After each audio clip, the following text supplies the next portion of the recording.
নমস্কার বন্ধুরা, welcome to আরকে sports. আশা করি তোমরা সবাই সুস্থ ও অনেক ভালো আছো। এই মুহূর্তে সবথেকে ইন্ডিয়ান ফুটবলের আলোচ্য বিষয় হচ্ছে আইএসএল কবে শুরু হবে।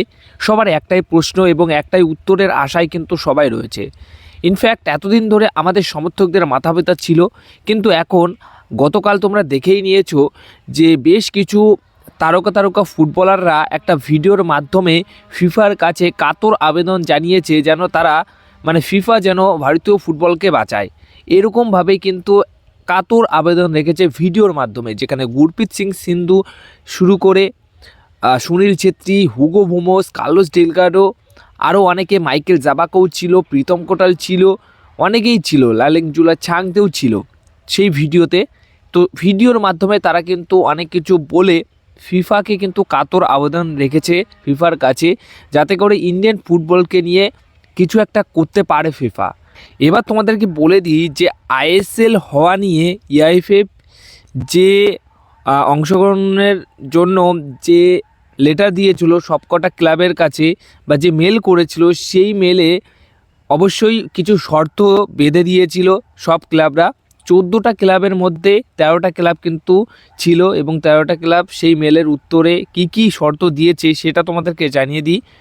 দুটি শর্ত, মোট কথা দুটি শর্ত যদি মানতে পারে এআইএফএফ, তাহলে কিন্তু আইএসএল শুরু হয়ে যাবে।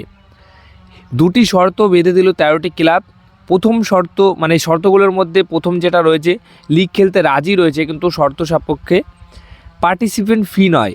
2026 মরশুমের কোনো অংশগ্রহণ ফি নেওয়া যাবে না। সংক্ষিপ্ত ফরম্যাট ও বাণিজ্যিক অনিশ্চয়তার মধ্যে ক্লাবগুলির ওপর অতিরিক্ত আর্থিক চাপ অযৌতুক, এটাই যুক্তি।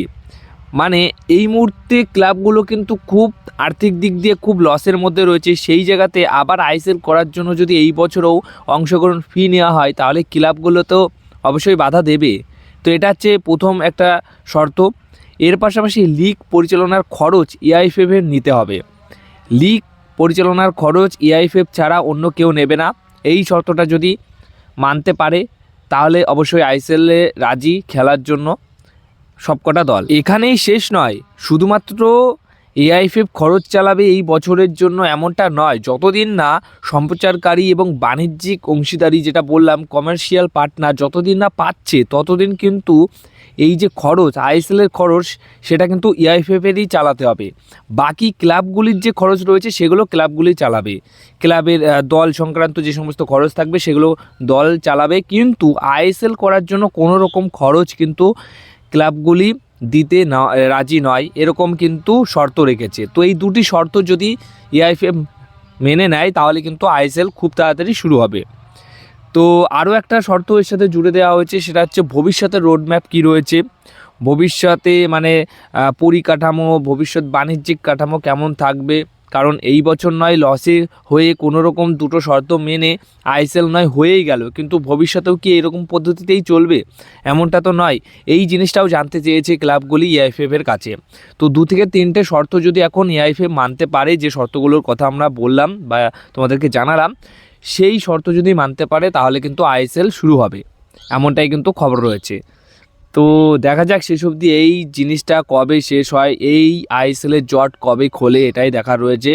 ইতিমধ্যেই আইএসএল না হওয়ার জন্য কিন্তু বেশ কিছু ফুটবলার অলরেডি ইন্ডিয়া ছাড়ছে, ইন্ডিয়ার ক্লাব ছেড়ে দিচ্ছে। যেরকম গতকাল অ্যাড্রিয়ান লুনা লোনে কিন্তু একটি দলে সই করেছে। এছাড়া আজকেও কিন্তু নোয়া সাদাউকিকে ছেড়ে দিয়েছে কেরালা ব্লাস্টার এফসি দল।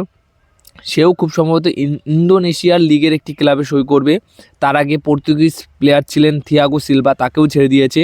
মোটামুটি 6টা বিদেশি প্লেয়ারের মধ্যে 3 জন বিদেশি প্লেয়ারকে অলরেডি কেরালা ব্লাস্টার এফসি দল ছেড়ে দিয়েছে। গোয়াও ছেড়ে দিয়েছে সাবিয়ার টিবেরিওকে, তাছাড়া বোর্জা ফার্নান্ডেসকে ছেড়ে দিয়েছে। তো বেশ কিছু ফুটবলার কিন্তু ইতিমধ্যেই চলে যাচ্ছে, এবং এই যে ফুটবলাররা চলে যাওয়ার মধ্যে আরও একটা ভালো দিক দেখা দিচ্ছে, যে কিছু বিদেশি প্লেয়াররাও কিন্তু গতকালের যে ভিডিওর মাধ্যমে ফিফার কাছে আবেদন রেখেছে, সেখানে কিন্তু বিদেশি প্লেয়ার হিসেবে Hugo Boumous, Carlos Delgado, Michael জাবাকো, এরা কিন্তু ছিল। তারা এখনও ইন্ডিয়ান সুপার লিগ খেলতে চায়, তারা কিন্তু পথ চেয়ে বসে আছে আইএসএল খেলার জন্য। তাদের এখনও বিশ্বাস রয়েছে যে আইএসএল হবে। নাহলে বিদেশি, দেখো ইন্ডিয়ান প্লেয়ারদের কথা বাদ দিলাম, বিদেশি প্লেয়ারদের কাছে তো অপশন রয়েছে অন্যান্য দেশে গিয়ে খেলার। সেখানে দাঁড়িয়ে হুগো মোভেসের মতো প্লেয়ার, মাইকেল জাবাকোর মতো প্লেয়ার, এছাড়া কার্লোস ডেলগাডো, আরও অনেক প্লেয়ারই আছে যারা এখনও বসে রয়েছে।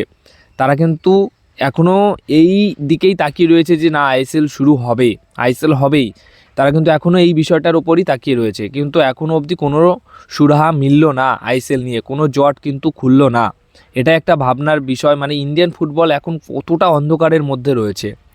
এছাড়া বন্ধুরা তোমাদেরকে আরও জানিয়ে দিই, যদি মোটামুটি এইভাবেই চলতে থাকে হয়তো সব ক্লাবদের অলরেডি ক্ষতির মুখে চলছে। তারা প্রায় 30 থেকে 40 কোটি টাকা মতো তারা অলরেডি, এই যে সিজন শুরু হয়নি, এখন সিজন যদি শুরু হতো তাহলে হাফ সিজন হয়েই যেত, তো এখন হাফ সিজনও হয়নি।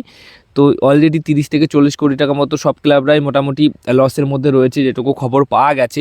তাতে করে যদি এইভাবে সিজনটা না হয় তাহলে অনেক প্লেয়ারই কিন্তু দল ছেড়ে দেবে, যেখানে মোহনবাগানের প্লেয়াররাও কিন্তু দল ছাড়তেই পারে, বিদেশি প্লেয়াররা, জ্যামি ম্যাকলারেন থেকে শুরু করে জ্যাকসন কামিন্স, ডিমিট্রি পেট্রাস, আরও অনেকে, বিশেষ করে অ্যালবাতো রড্রিগেজ, সে যদি চলে যায় তাহলে তো আমি ভীষণভাবে মানে আমার আঘাত হবেই, কারণ অ্যালবাতো রড্রিগেজের মতো ডিফেন্ডার পাওয়া মানে বিশাল ব্যাপার এই মুহূর্তে।